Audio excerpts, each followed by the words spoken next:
Irmãos, se coloquem em pé. Vamos ler a palavra de Deus. Louva a Deus pela vida do nosso coronel que está ali, Coronel Rogério, a sua esposa, são nossos irmãos, nossos amigos, e nos honram com as suas presenças. Hoje nós tivemos o privilégio de estar com ele ali no quartel e poder orar também com ele ali. Foi muito boa a visita, é muito bom estar com a corporação e que Deus continue abençoando aí o seu comando aí. E a igreja ajuda ele, viu? Porque a guerra é pesada e você sabe que a oração do justo pode muito seus efeitos.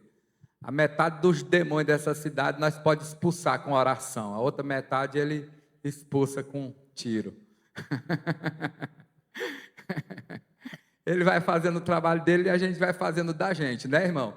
Quem quer segurança aí? Então tem que entrar diante de Deus e clamar a Deus. E eu quero dizer, coronel, que a igreja é parceira, viu? Nessa missão, e a igreja é responsável por muita coisa boa que acontece, porque a igreja está sempre intercedendo e clamando pela segurança da cidade. Abra sua Bíblia no livro de Neemias, capítulo 3, o versículo 13. Neemias 3 e 13. Hoje nós vamos tratar da quarta porta, restaurando a porta do vale. Amém? Porta do vale. O versículo 13 do capítulo 3 diz assim: a porta do vale reparou a Hanum e os moradores de Zanoa. Edificaram-na e lhe assentaram as portas com seus ferrolhos e trancas, e ainda 1000 côvados da muralha até a porta do monturo. Amém?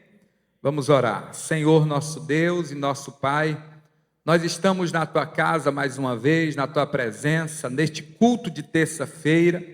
Pedimos a Tua bênção sobre todos nós, fale conosco aqui neste lugar, que a Tua graça esteja sobre as nossas vidas, que sejamos edificados, que possamos estar na Tua presença, cumprindo o Teu propósito e fazendo a Tua vontade. Te louvo pela vida dos Teus servos que estão aqui. Colocamos a nossa vida nas Tuas mãos e pedimos a Tua orientação e a Tua direção para tudo, em nome de Jesus. Amém. Louvado seja o nome do Senhor para todos sempre. Meus irmãos, a quarta porta que nós vamos tratar sobre ela é a porta do vale. Eu sei que você está acompanhando aí a sequência, e faz todo sentido quando você vê a coerência aí das instruções que nós temos recebido. Nós iniciamos com a porta das ovelhas, tudo começa por Jesus e com Jesus. Depois nós tratamos da porta do peixe, que fala da nossa missão. Na terça-feira passada nós falamos sobre a porta velha, que trata dos princípios e dos nossos valores, advertindo que não devemos remover os marcos antigos. E hoje nós vamos falar sobre a porta do vale. Então esta é a quarta porta. As informações que nós temos sobre essa porta, ela, na verdade, foi reparada, restaurada por um homem chamado Hanum, que nós lemos aqui, e os moradores de Zanoa. Esse nome significa favorecido ou agraciado. E Zanoa é uma cidadezinha de Judá, desse tempo, dessa época. Tem um nome que significa água suja, reflete passar por dificuldades. O interessante que a gente tem que observar é que Neemias, ele montou uma estratégia na reconstrução dos muros de Jerusalém. E você pode observar que as portas e o muro até a localização de uma nova porta era reparado por um grupo. E se você observar, eram reparados por famílias. Ele montou grupos de famílias que trabalharam na reconstrução. Isso deu tão certo que em 52 dias as muralhas foram restauradas, as muralhas de Jerusalém. Isso mostra também o papel importante que nós temos e que cada família tem na reconstrução dos trabalhos da casa de Deus, da obra de Deus. Toda a família, o projeto de Deus envolve toda a família. A Bíblia diz que o Senhor, quando chamou Abraão, ele chama Abraão e chama a sua família e diz: através dessa família será bendita todas as famílias da terra. O projeto de Deus inclui famílias. E aqui nós vemos o nome desses responsáveis pela reconstrução dessa porta, pela restauração dessa porta. Uma coisa interessante sobre essa porta também, como as demais, ela tem ferrolhos e trancas. Isso nos mostra, irmãos, que o acesso por essa experiência vem a partir do lado de dentro. Pastor, mas o que significa a porta do vale? O que representa isso? O que a palavra quer nos falar e quer tratar sobre esse ponto, sobre essa porta? A porta do vale, ela nos ensina sobre as nossas experiências espirituais. E eu estava estudando, e uma coisa interessante, tem gente que coloca as experiências acima do que a Bíblia diz. E as maiores heresias que têm sido formadas hoje é por causa de experiências. Irmãos, nós estamos vivendo um tempo tão difícil, eu estava contando aqui para o pastor Adelson, que nós chegamos ao tempo de uma aberração, que hoje eu tive o desprazer de ver um videozinho de alguém que se diz pastor, pregando, dizendo que uma galinha falou para ele em profecia. E a galinha falava em língua estranha, e o galo interpretava. Meu irmão, pelo amor de Deus, o nível da banalidade. Pastor, Deus pode fazer isso? Pode, que uma jumenta falou com Balaão. Mas, meus irmãos, pelo amor de Deus. E o pior é que, se você encontrar o vídeo na internet, os irmãos davam glória, porque isso foi num culto. E tinha deles que falavam em língua. Então tem gente que está extrapolando. E nós temos, irmãos, o direito de ter experiências espirituais. Mas as experiências não podem ultrapassar o que diz as Escrituras. Ela estabelece o limite e a regra. Nós falamos na terça-feira passada, o apóstolo Paulo disse em Gálatas capítulo 1, versículo 8, se nós mesmos, ou um anjo do céu, até mesmo um anjo do céu, trazer um outro evangelho, além do que nós já ensinamos, que nós ministramos, seja considerado maldito, seja considerado anátema. As experiências, elas precisam ser vividas, nós precisamos passar por elas, mas elas precisam ser passadas, administradas, sob o crivo das Escrituras. A experiência que não cabe dentro da Bíblia não pode ser vivida por nós. A experiência que não se sustenta à luz das Escrituras deve ser considerada espúria, deve ser repugnante, não pode ser aceita por nós. E hoje nós vamos falar sobre isso. A porta do vale, ela foi o primeiro contato que Neemias teve quando chegou na cidade de Jerusalém. Se você observar no capítulo 2, no versículo 13, no versículo 15, a Bíblia diz que de noite Neemias saiu para observar a cidade. Ele não queria contar aos nobres o objetivo dele ali naquele lugar, e ele então sai pela porta do vale, observa a estrutura, observa outras portas e depois ele volta pela porta do vale. Foi a primeira experiência que Neemias teve na cidade de Jerusalém. Começou a partir dessa porta. Essa porta ela foi construída pelo rei Uzias. No segundo livro das Crônicas, no capítulo 26, versículo 9, está o registro dessa porta. E essa porta ela ficava no lado oeste da cidade velha de Jerusalém, e ela ficava defronte de um vale que separava o Monte Moriá do Monte Sião. Tem gente que pensa que é o mesmo monte, mas na verdade, hoje é uma planície que separa exatamente estes dois lugares. E era adjacente a outro vale que tem acesso da porta do monturo, chamado de Vale de Geena. Essa porta ela foi reconstruída por esse grupo até a muralha, até a porta chamada de porta do monturo, que é a porta do lixo, que nós vamos pregar na próxima segunda-feira, se assim Deus nos permitir. O que é que nós vamos e precisamos aprender a partir da restauração da porta do vale? É que a porta do vale, ela nos fala sobre a realidade das experiências espirituais.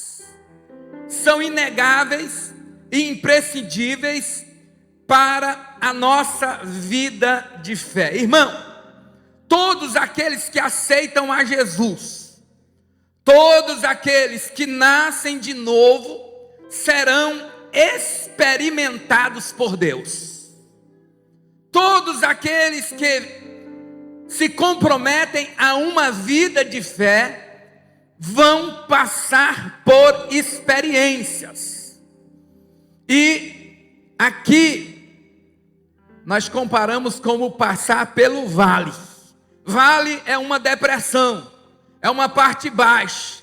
Quando a Bíblia fala de vale, não fala de bons momentos, fala de momentos difíceis, fala de provas, fala de dificuldades.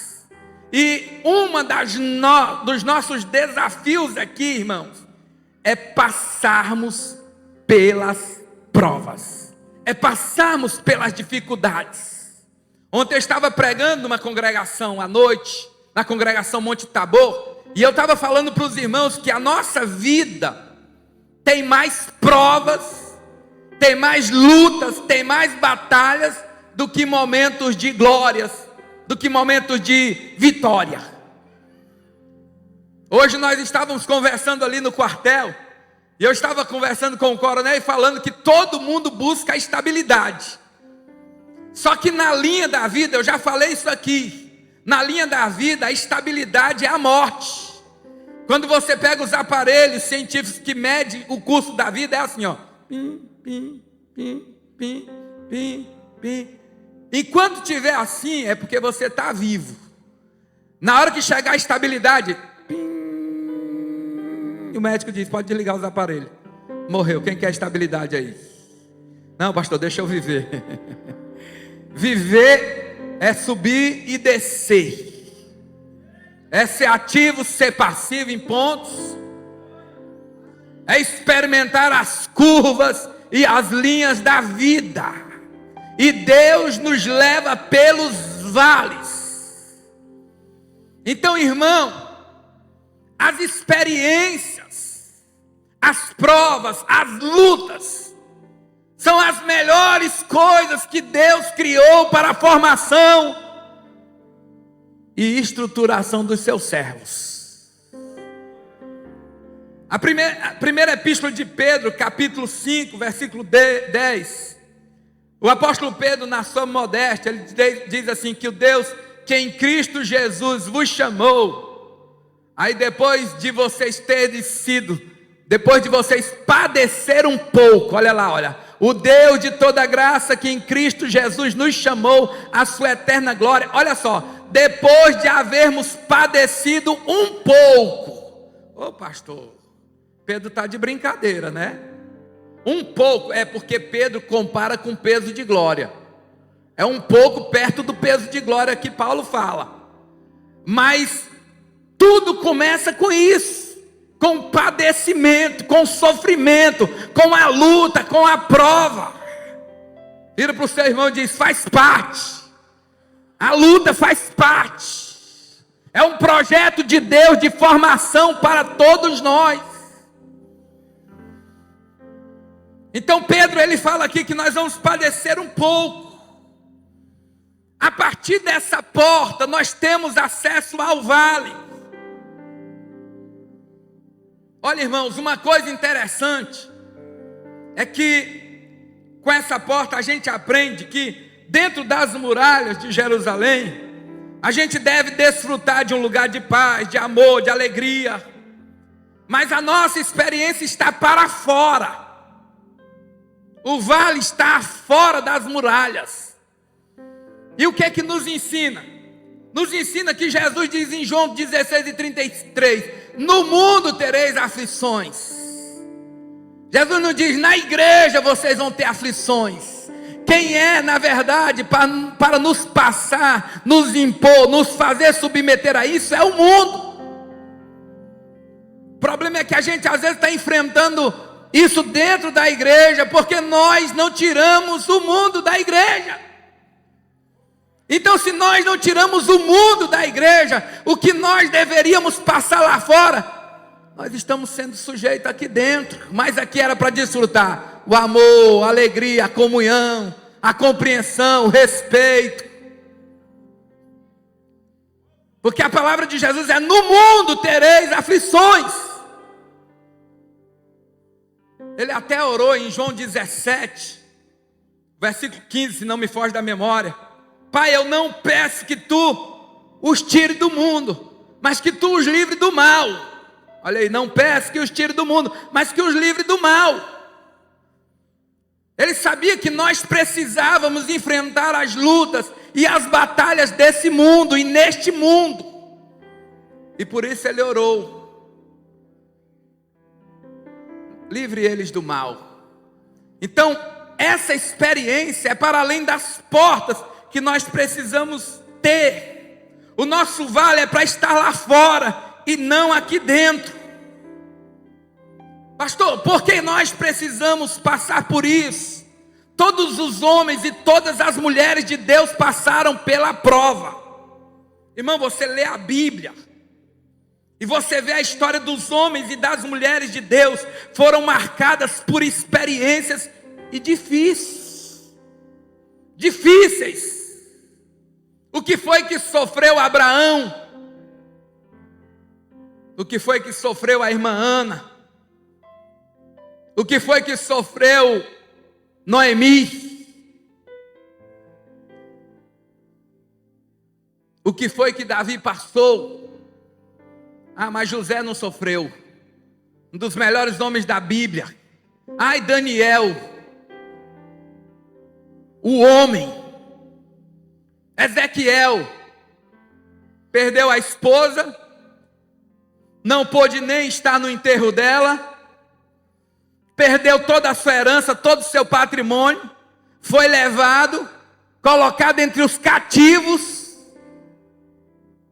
tinha tudo para reclamar, tudo para murmurar, e Deus diz: não, você vai ser profeta no meio dos escravos. Jeremias queria casar, e Deus disse: você não vai casar, porque eu não quero que uma mulher sofra tanto. Você não pode ter filhos, porque os teus filhos não suportariam o seu sofrimento. Apanhou, foi colocado em poço. Ele disse: olha, Jerusalém será destruída. Ele profetizou: vocês estão brincando. Quando ele chega diante do rei, ele diz: olha, se entregue ao rei da Babilônia. Parece uma profecia incoerente, mas ele estava certo. O rei da Babilônia acreditou em Jeremias, mas o povo de Jerusalém não acreditou em Jeremias. Quando o rei domina a cidade de Jerusalém, manda procurar o profeta e diz: profeta, o que é que você quer? Você quer ir para lá, para a Babilônia? Você vai ter casa, você vai ter tudo que você quiser, ou você quer ficar aqui? Você escolhe. Ele diz: não, eu vou ficar aqui entre tristes e pobres que vão ficar aqui em Jerusalém. Eu vou ser profeta para eles aqui. Todo mundo sofreu. Todo homem, toda mulher de Deus sofreu. Nós precisamos resgatar um tempo. Não é que nós somos masoquistas, que a gente gosta da dor. Não, mas é que a Bíblia nos ensina isso. Porque hoje o evangelho que está sendo pregado só prepara as pessoas para bonanças. E o que tem de gente decepcionada com Deus, o que tem de gente decepcionada com a igreja, mas não é esse evangelho da verdade. O evangelho da verdade diz que tem prova, o evangelho da verdade diz que tem luta, o evangelho da verdade diz que tem choro, tem lágrima, diz que Deus vai nos dar vitória, mas que nós vamos passar pela batalha. E nós não podemos deixar de pregar isso, nós não podemos deixar de falar. Tem uma música antiga que dizia assim: tu que pregastes as rosas e não mostraste os espinhos, quando vierem as provas, o cristão deixa o caminho. Pastor que usa cajado ao conduzir a ovelha, será bem recompensado quando ao Senhor devolvê-la. Pregadores de rosas, pregue os espinhos também. Pregue que Deus é amor, Deus é amor, mas é justiça também. Porque a fé sem as obras para Deus nenhum valor elas têm. Essa é a verdade, irmãos. Tem uma porta do vale no nosso caminho. E crente é forte. Crente não é fraco, não. Crente é guerreiro. Crente é lutador. Crente é experimentado. Você tem que passar pela porta do vale. Você tem que ter experiência. Você vai ser provado por Deus. Aleluia. O próprio Filho de Deus, Mateus capítulo 4, versículo 1, depois de ter sido batizado, o que diz? Que Jesus foi conduzido pelo Espírito ao deserto para ser tentado pelo diabo. Se Deus não poupou nem o Filho dele, o unigênito, você acha que Ele vai te poupar? Porque você pode ter certeza que esse é o caminho que você precisa trilhar. Se as águas estiver calma, Deus vai soprar o vento, para que você tenha experiência com Ele.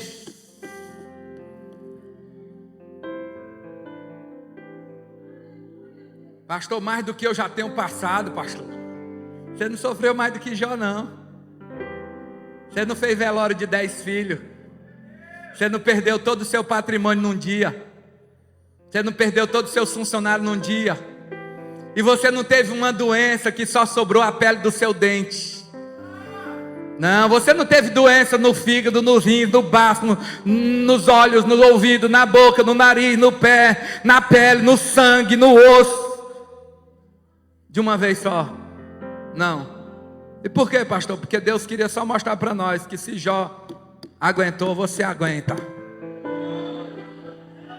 Uma coisa que você precisa saber sobre esse vale, sobre essa dificuldade, sobre essa prova, é o que está lá em 1 Coríntios capítulo 10, versículo 13. 3 coisas que você precisa saber. Primeiro,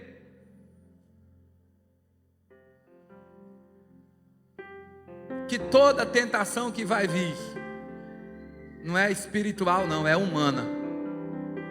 Deus não é covarde, não, para botar você para lutar contra uma coisa maior do que você, não. Você está fantasiando, você está dizendo, porque vieram, era 14, era 7, era não sei quanto. Não veio sobre vós tentação senão humana, porque Deus sabe que você não pode resistir mais do que isso.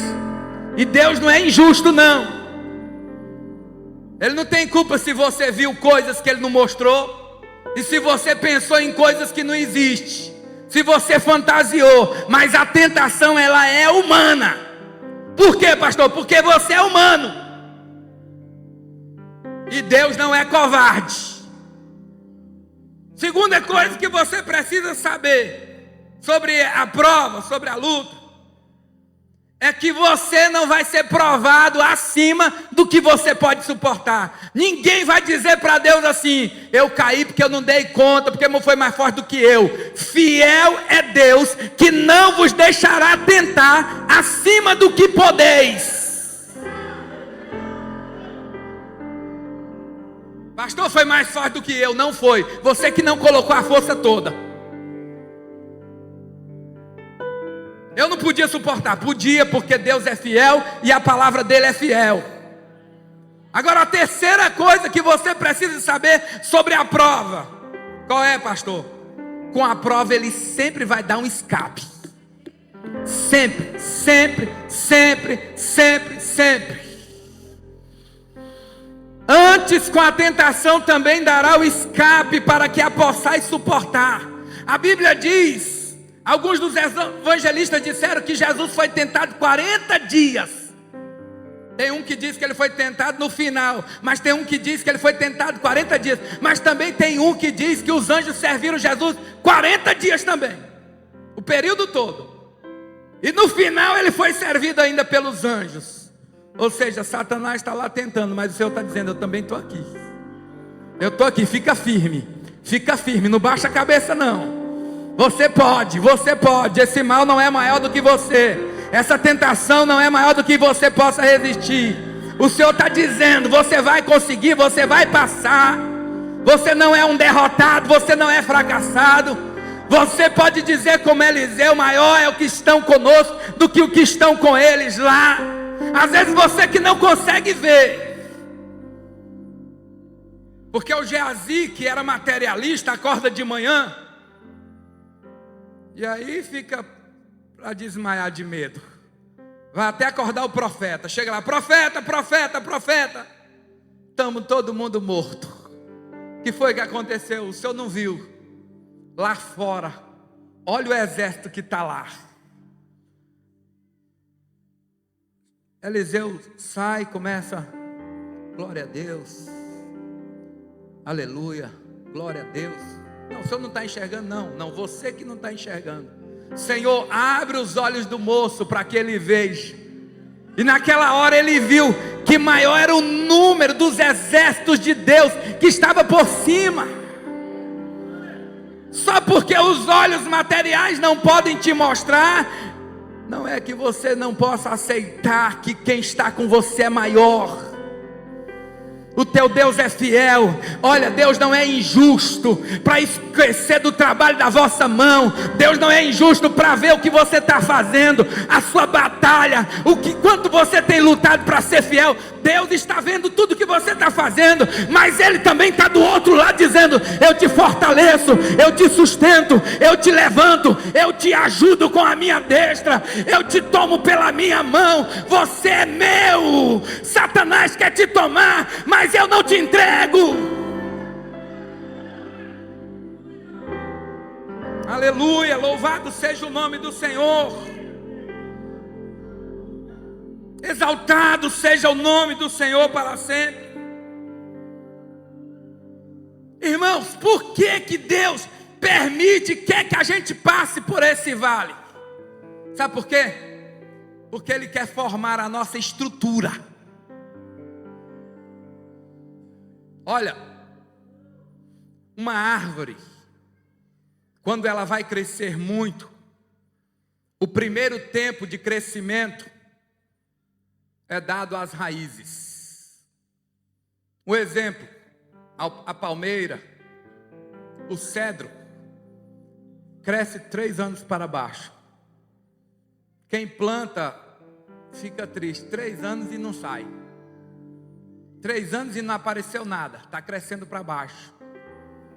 Procurando o quê? Procurando as rochas. Aí elas encontram a rocha, dá uma volta na rocha e procura os lençóis freáticos, até enquanto não encontra os lençóis aonde vão beber água toda a vida, Não, começa a crescer para cima. 3 anos. Aí depois de 3 anos, segurou na rocha. Quando ela encontra uma rocha, ela não para de crescer a raiz, ela faz uma volta na rocha e desce. E encontra água, sabe por quê? Porque ela não vai depender de estação, ela não vai depender de inverno ou de verão. Se for inverno, ela está crescendo, se for verão, ela vai estar crescendo. Porque ela encontra água lá embaixo, nos lençóis freáticos. E é por isso que a palavra de Deus diz que os justos crescerão como o cedro no Líbano. Serão como a palmeira, depois começa a crescer. Chega a 40 metros de altura. Pode crescer tudo. Porque primeiro cresceu para baixo. Os períodos de escassez, os períodos de prova, os períodos de dificuldade estão te formatando. Estão te adequando à estrutura que vai vir sobre você. Não se constrói um prédio em cima de qualquer alicerce. Não se constrói grandes estruturas, pastor, pois eu acho que Deus está querendo construir na minha vida. Como é o nome? Empire State.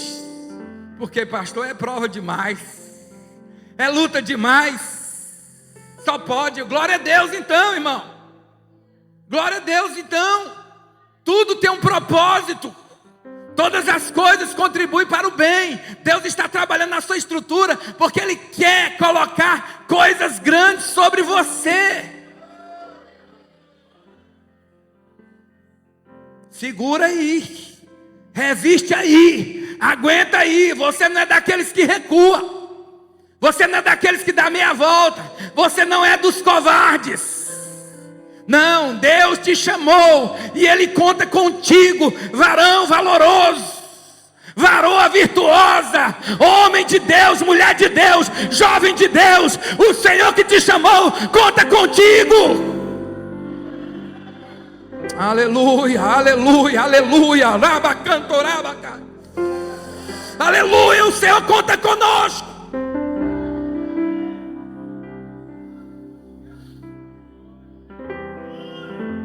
Aleluia, aleluia.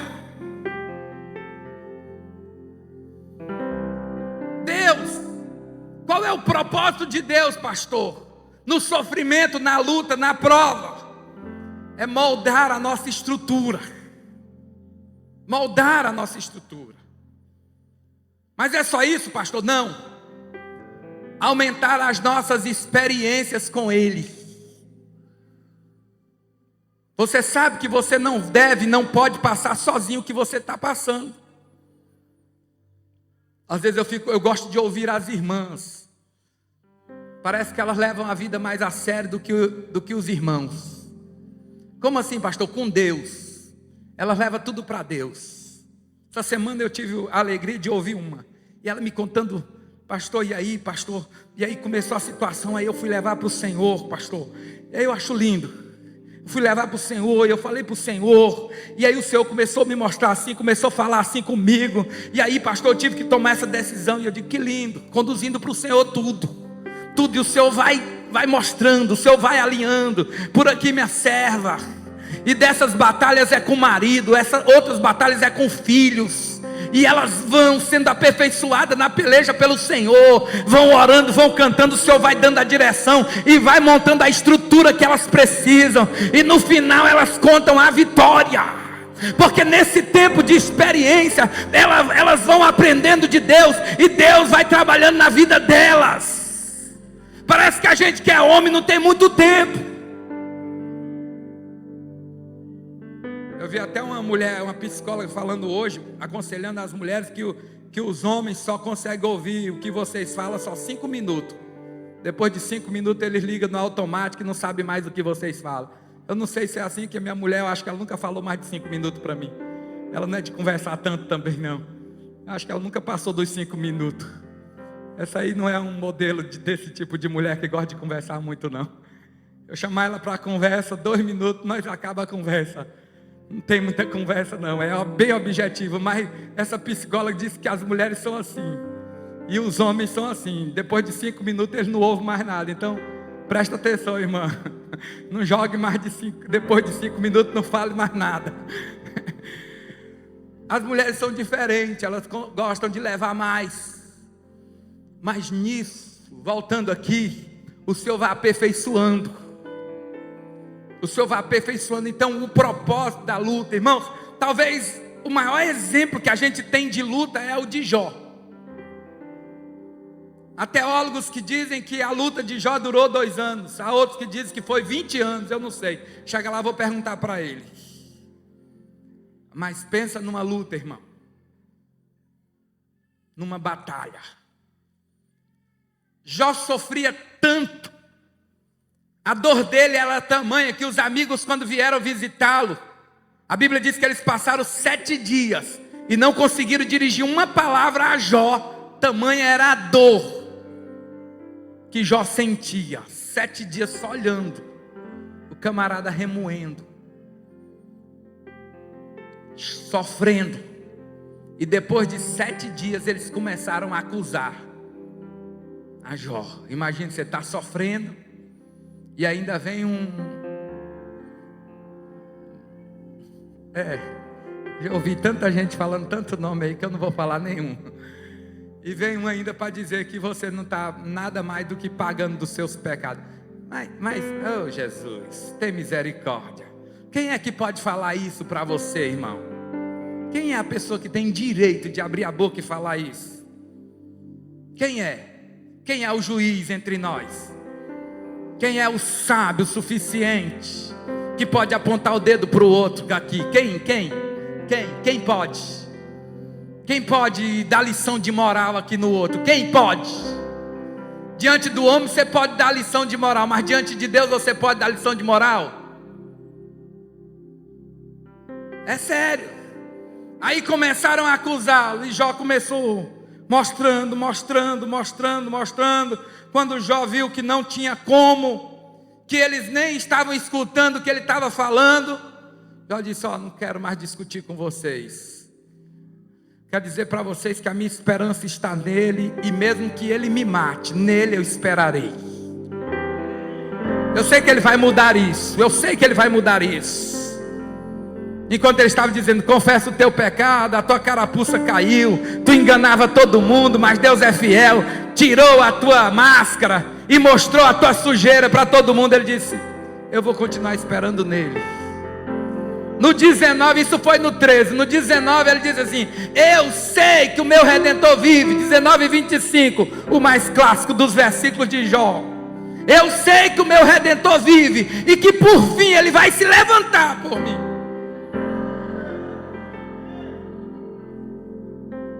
E aí no final, já no capítulo 42, o versículo 1, depois de Deus ter conversado muito com Jó, aí ele disse: Senhor, eu sei que tudo tu podes, e que nenhum dos teus pensamentos, dos teus planos podem ser frustrados, os teus propósitos podem ser impedidos. Coloca o 3.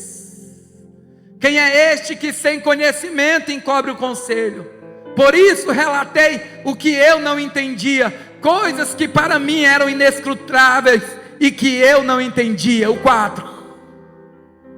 Escuta-me, pois, e eu falarei, eu te perguntarei e tu me ensinarás. Aí no 5 ele se derrama e diz: essa experiência que eu tive contigo só me trouxe intimidade. Com os meus ouvidos te ouvi, mas agora te veem os meus olhos. Ou seja, quando tudo isso começou, eu tinha uma pequena experiência contigo, mas agora a minha experiência é profunda. Pastor, por que Deus nos permite passar por isso? Porque Ele quer nos levar para mais perto dEle. A prova, a luta é para nós nos aproximarmos de Deus. O vale que nós passamos é para que a gente se chegue mais perto dEle, seja dependente dEle, seja subordinado a Ele, esteja no comando dEle, esteja no controle dEle. Ele quer guiar todo o curso da sua vida, toda a sua história. Deus quer guiar. Ele não quer deixar nada de fora. Aleluia. Aleluia, louvado seja o nome do Senhor para sempre. Eu sei que Deus está trabalhando em você, irmão. Eu sei que Deus está trabalhando em você, irmã. Você pode não estar entendendo o projeto de Deus na sua vida, mas Ele tem um projeto e Ele está trabalhando. No final, você vai entender. Hoje eu estava conversando com um irmão, um pastor, e eu estava dizendo para ele falando sobre, eu tenho que renunciar, eu não queria isso, eu não queria aquilo, eu não sei o que. Eu disse para ele, meu irmão, Deus gosta de fazer o que a gente não quer. Deus gosta de fazer o que a gente não quer, que é contra a vontade dEle. E eu disse para aquela pessoa, olha, porque a vontade de Deus, ela é boa, ela é perfeita e é agradável. Então é a vontade de Deus. Mas só enquanto eu insistir com a minha vontade, enquanto eu insistir com o meu eu, Deus vai fazer de tudo para suprimir. Porque que ele quer te levar ao ponto que Ele levou Paulo. Como, pastor? Gálatas 2:20. Ele quer te levar ao ponto que Ele levou Paulo. Como, pastor? Não mais vivo eu, mas Cristo vive em mim. Crucificar o seu eu, crucificar a sua vontade. Eu já falei para os irmãos que quem quiser que Deus faça a sua vontade, se renda à vontade dEle. Se renda à vontade dEle. Enquanto você insistir com o que Deus não quer, Ele vai te ensinar com o que Ele quer. Ele vai te ensinar. Ele é bom, Ele é maravilhoso. E eu quero dizer para você, se renda à vontade dEle. Você sabe o que Deus quer para a tua vida. Você sabe para que Ele te chamou. Então se entrega à vontade dEle. Entrega o teu caminho ao Senhor. Confia nele e Ele tudo fará. Se você não sabe, pergunte para Ele. Não tome decisões sobre questões que Deus não colocou para você.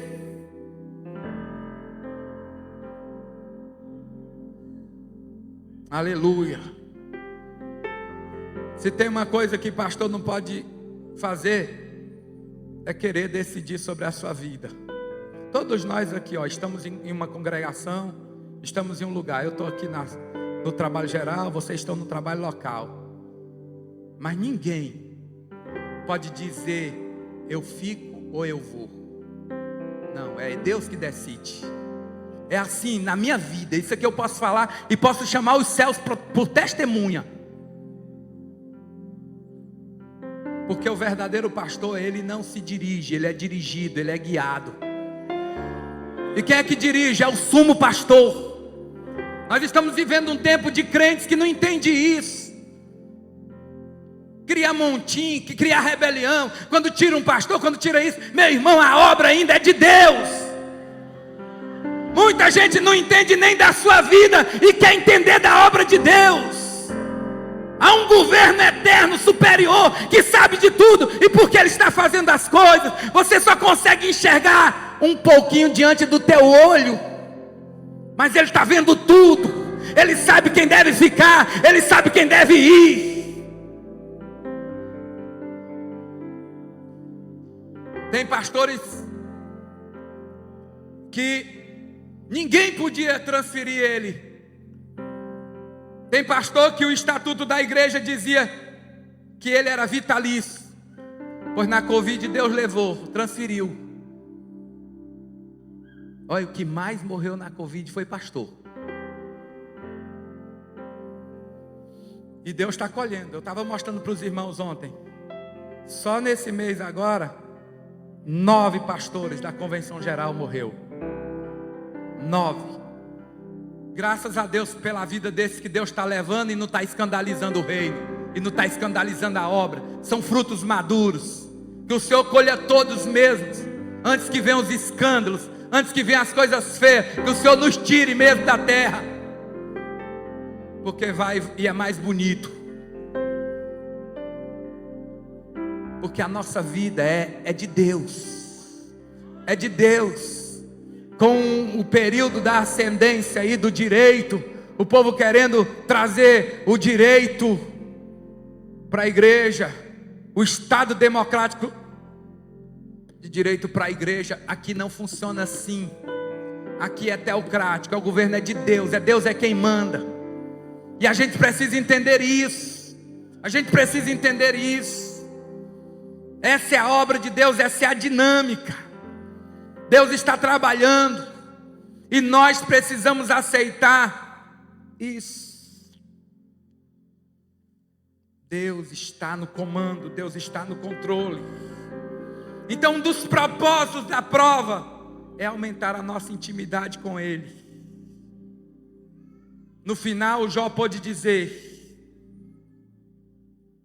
eu te conhecia de ouvir, mas agora os meus olhos te veem. Irmão, cada dia da nossa vida precisa ser um degrau avançando ao encontro de Deus. Intimidade com Deus, conhecimento de Deus, firmeza em Deus, formatação da nossa estrutura para a glorificação do nome do Senhor. Todas as provas, irmãos, que nós passamos, em tudo Deus tem um propósito. Tudo aquilo que Deus permitiu você passar, que Deus está permitindo você passar, pastor, qual é o propósito? Primeiro, edificar você mesmo. Segundo, edificar outros. Porque a experiência que você teve, que você passou, você tem propriedade para falar dela. Se você foi treinado em uma determinada área, você tem experiência naquela área e pode falar para alguém: eu sei como é isso aí, eu já passei por isso.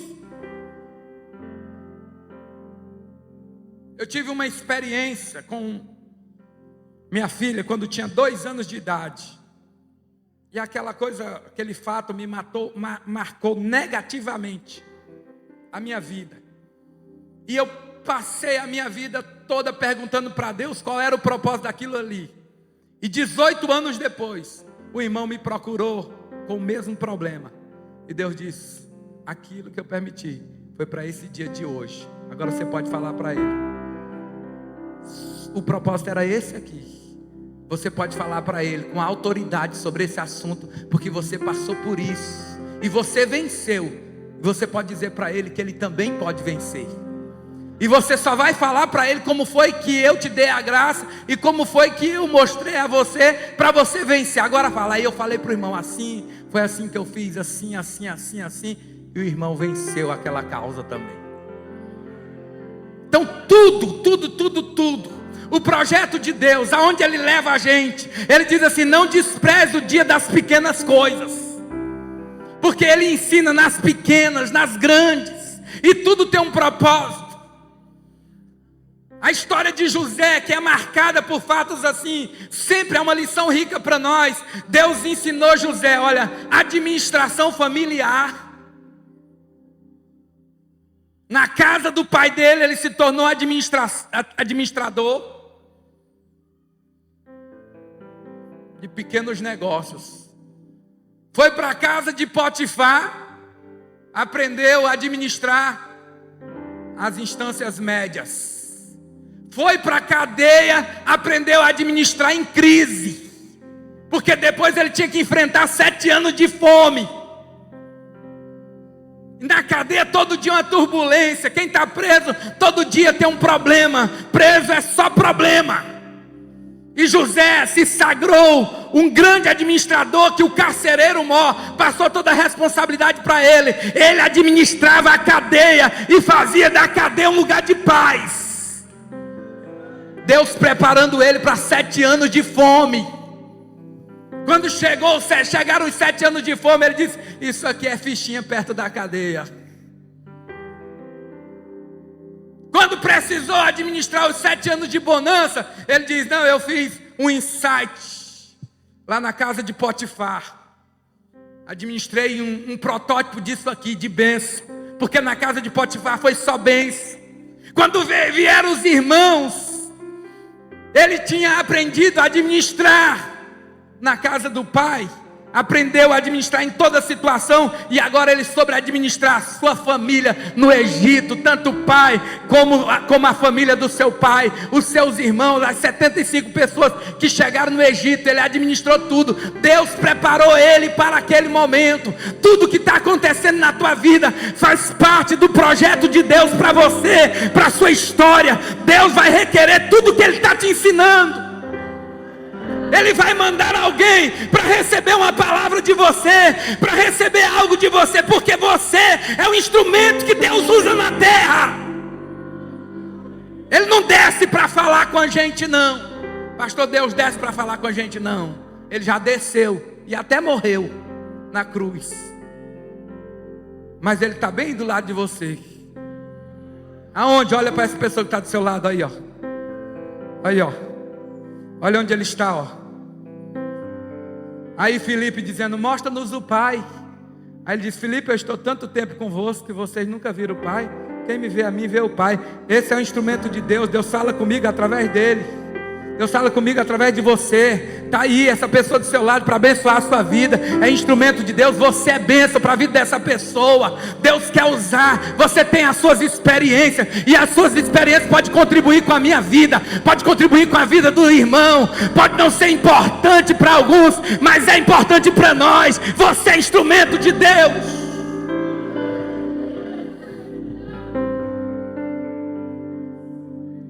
E a Bíblia ensina a gente a ser pronto para ouvir e tardio para falar.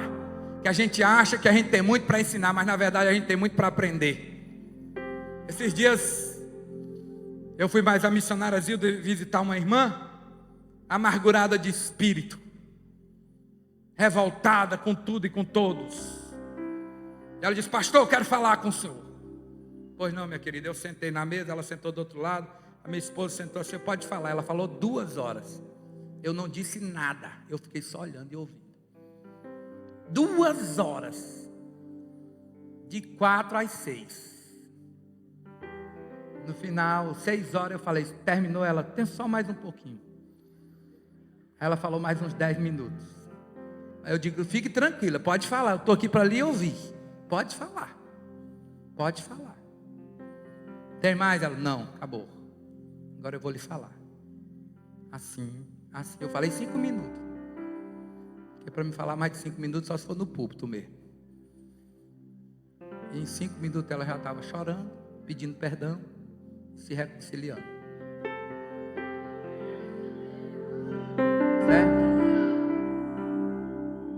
Ela estava lá em cima e eu entrei bem por baixo.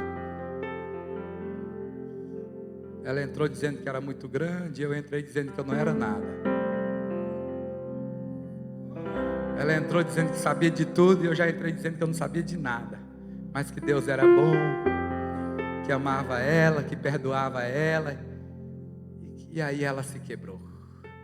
E ali houve reconciliação daquela pessoa que estava afastada da igreja, afastada de tudo. E foi mais uma vida para os pés do Senhor. E eu contei umas 2 experiênciazinhas que aonde ela estava passando eu já passei. Deus me permitiu passar para falar com propriedade para ela. E na história dela, que ela não conseguia ver Deus, Deus foi me mostrando: ó, aqui, eu aqui. Enquanto ela falava: olha, eu aqui. Ela não me viu, mas eu estava aqui. Ela não me viu, mas eu estava aqui. Ela não me viu, mas eu estava aqui. Eu disse: ó, Deus estava naquele negócio lá que você falou. Naquele outro foi Deus. Naquele outro. E toda a palavra que Deus tem falado com você desde o começo, ó, se cumpriu aí, aí e aí. Você só não tinha visto, mas já se cumpriu. E nem vai se cumprir mais. É mesmo? É. Abre os teus olhos. E aí naquele momento eu fui usado como instrumento de Deus para a vida daquela pessoa.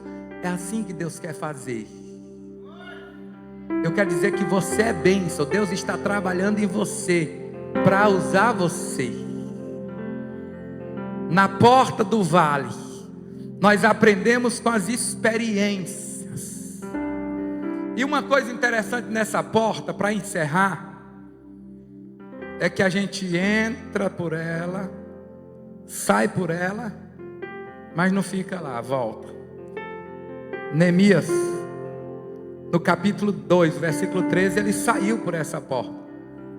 Mas na hora de voltar, ele voltou por essa porta. Porque não se resume a vida toda só em experiências espirituais, não. Existe a comprovação da fé. Não é só experimento. A gente não vive só de experimento, a gente também vive de certezas. E o salmista disse assim, no Salmo 23, o versículo 4, muito conhecido. Olha o que ele diz, o 4. Diga comigo: ainda que eu andasse pelo pior vale que existe, que é o vale da sombra da morte, não temerei mal algum, porque tu estás comigo, a tua vara e o teu cajado me consolam. Nós vamos encerrar com Isaías 43:2. Nós vamos encerrar com Isaías 43:2. O que diz Isaías 43:2? Vamos lá? Quando passa.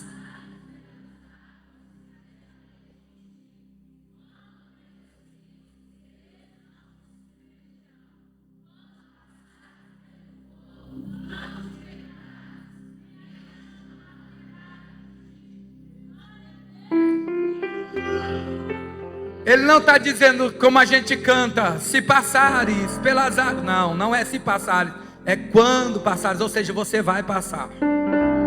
Quando passares pelas águas, quando passares pelo fogo. Mas ele diz: eu estou contigo. Eu sou o quarto homem da fornalha. Eu passei no meio do fogo. Eu crio células para proteger o teu corpo. Nenhuma chama arderá em ti.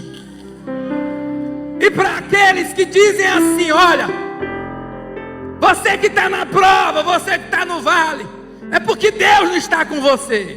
É mentira.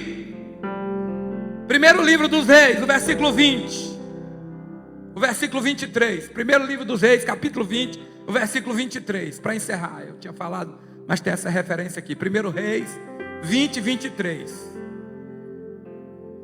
20, 23. Presta atenção, porque os servos do rei da Síria lhes disseram: seus deuses são deuses dos montes, por isso foram mais fortes do que nós, mas pelejemos com ele em campo raso. Na minha versão diz: pelejemos com eles no vale, porque nós os venceremos, porque somos mais fortes do que eles, porque o Deus deles não é Deus de vales. Mas o profeta diz assim no versículo 28, vou ler na minha versão aí, que essa daí está estragando. 28, não, tá aí, tem, ó.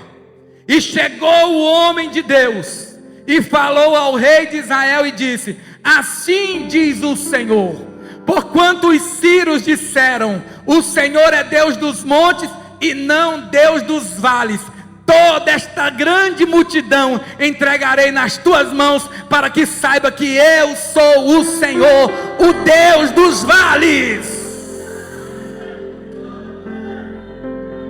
Deus manda eu te dizer: eu sou o Deus dos vales. Eu estou contigo nas montanhas, mas eu estou contigo nos vales. Você não está sozinho na prova, você não está sozinho na luta, você não está sozinho na batalha. O Senhor garante que está contigo. Se coloque em pé em nome de Jesus. Aleluia, aleluia, aleluia. Deus está vendo tudo, querido. Deus está vendo tudo, querida. Deus está vendo a prova, está vendo o trabalho. Ele não te abandonou, Ele não te deixou. Renove a sua força no Senhor hoje. Renove a sua alegria no Espírito.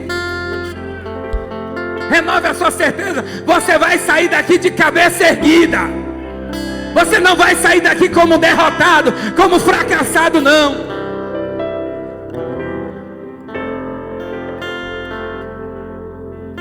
Volte para aquele lugar que Deus te colocou, com a autoridade e com graça de Deus, e diga: Senhor, eu sou instrumento teu aqui. Satanás não vai rir de mim, os homens não vão zombar de mim. Eu não sou chacota, eu não sou palhaço, eu sou teu instrumento. 1000 cairão ao teu lado, 10.000 à tua direita, mas tu não serás atingido. Toma posse da palavra de Deus sobre a tua vida. Toma posse da palavra de Deus sobre a tua vida. Toma posse que esse teu Deus está contigo neste vale, nesta prova, nesta luta. Aleluia, aleluia, aleluia, aleluia, aleluia, aleluia. Glória a Deus, glória a Deus, glória a Deus. Aprenda com o Senhor tudo que Ele está querendo te ensinar. Não despreze nada. E cresça, cresça, aproveite e cresça. Anteontem o pastor Zé Otaviano contou um testemunho lindo aqui no culto de domingo. Ele estava com câncer,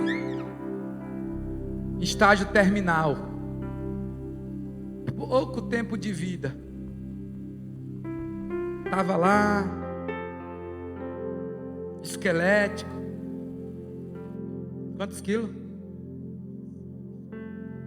Perdeu quantos quilos? Só o casco. E aí, achando que seriam os últimos suspiros, mas entregando a vida para Deus, e passa uma senhorinha daquelas do círculo de oração e fala assim para ele: que é isso aí? É câncer, está morrendo, mas se não morreu até agora, não morre mais não.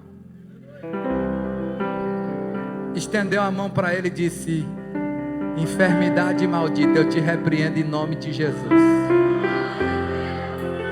Sai da vida desse servo de Deus. Você pensa que você não tem esse poder, mas você tem esse mesmo poder.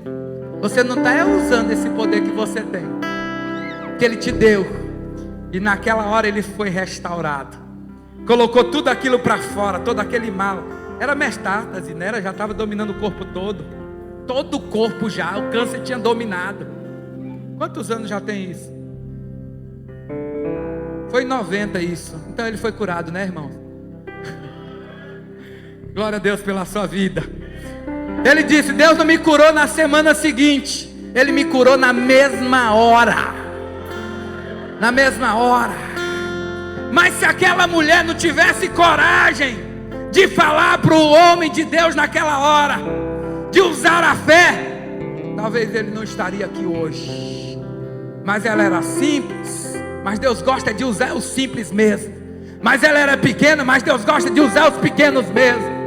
Mas ela não era nada, mas Deus gosta de usar quem não é nada, para fazer dele alguém. E hoje é um pregador, homem de Deus. O homem que me deu a primeira oportunidade para me pregar na minha vida foi esse aqui. Obrigado, pastor. Eu era menino aqui e ele me deu a oportunidade. Ele não sabia que um dia eu seria o pastor dele aqui. Vem, menino, prega aqui. Aí eu cheguei aqui, fiquei tremendo, não sabia pregar. E o negócio foi tão forte que teve que levantar outro obreiro para orar por mim, para me poder pregar, Ronaldo. Não era igual tu não, um tsunami desse aí. E aí, ó. Aí domingo ele veio pregar aqui. Ele disse: eu pregando aqui, mas o pastor Flávio, meu amigo, você é meu professor, rapaz. Prega, que eu ainda tenho muito que aprender com o senhor ainda. Prega aí, homem de Deus. Deus te use, meu irmão. Deus te use, minha irmã. Deus te use, meu irmão. Você é bênção, você é instrumento de Deus. Você é bênção. Você não é maldição. Você não é aquelas coisas ruins que teu marido disse, não. Está repreendido, em nome de Jesus. Aquela palavra ruim lá que falou contra você, cai por terra. Está quebrado e repreendido todo mal, em nome de Jesus. Você é uma bênção. E na hora que ele falar qualquer coisa, você diz: mas o meu pastor falou que eu sou uma bênção. Você não é aquilo que a sua mulher disse, aquela coisa ruim que na hora da revolta ela falou com você, não. Aquilo ali falou da boca para fora. Está repreendido em nome de Jesus. Você é uma bênção. Você é uma bênção. Enche o seu coração. Você é uma bênção. Você é uma bênção. Amém? O diabo usou a boca dele para te entristecer. usou a boca dela para te entristecer, mas Jesus está falando com você hoje, para você sair daqui feliz, para você sair daqui alegre, espargindo luz e a glória de Deus na sua vida. Vamos orar. Senhor meu Deus, eu te adoro por tua bondade, por tua misericórdia, por teu amor, porque o Senhor nos escolheu, porque o Senhor nos chamou, mesmo que temos que passar, ó Deus, por dificuldades nessa vida, mas a gente entende que faz parte do teu tratamento conosco, faz parte do aperfeiçoamento que tu tens para nós. E eu te entrego a vida do teu povo nesta noite. Eu te entrego os pastores, os obreiros, as irmãs, os irmãos, e eu ministro sobre a vida deles hoje, meu Pai. São instrumentos teus, que sejam cheios do teu Espírito Santo, que levantem as suas cabeças, que receba a alegria do teu Espírito Santo, que receba da tua força, que receba da tua graça, Deus. Enche a vida dos teus servos de glória, Senhor, que aonde eles passarem nessa cidade, que a tua luz possa brilhar, que aonde eles estiverem trabalhando, que o teu nome seja engrandecido, Deus, que eles possam levantar as mãos com autoridade, curar os enfermos, expulsar os demônios, fazer maravilhas no teu nome, meu Deus. Pai de amor e de bondade, eu ministro a tua bênção. Ó Deus, eu te peço uma bênção sobre toda a equipe da Secretaria de Missões, Pastor Dias e toda essa liderança, que neste ano de 2023 tem batalhado, tem lutado, ó Deus, e hoje eles estão aqui dirigindo o último culto na liderança da Semadeb. Mas eu quero te louvar pela vida deles, por todo promotor de missão, por todo irmão que tem abraçado essa obra, que tem corrido, que tem lutado, ó Deus, para manter os missionários, para enviar o sustento, Deus. Os teus servos que têm contribuído nesta igreja, recompensa, meu Deus, abre as janelas do céu sobre a vida do teu povo e dispensa sobre todos eles muita paz e alegria. Pai de amor e de bondade, eu te agradeço por tudo. Entrego todo esse povo nas tuas mãos, pedindo as tuas bênçãos. Nós te agradecemos por tudo, em nome de Jesus. Pastor Adelso, dá a bênção apostólica.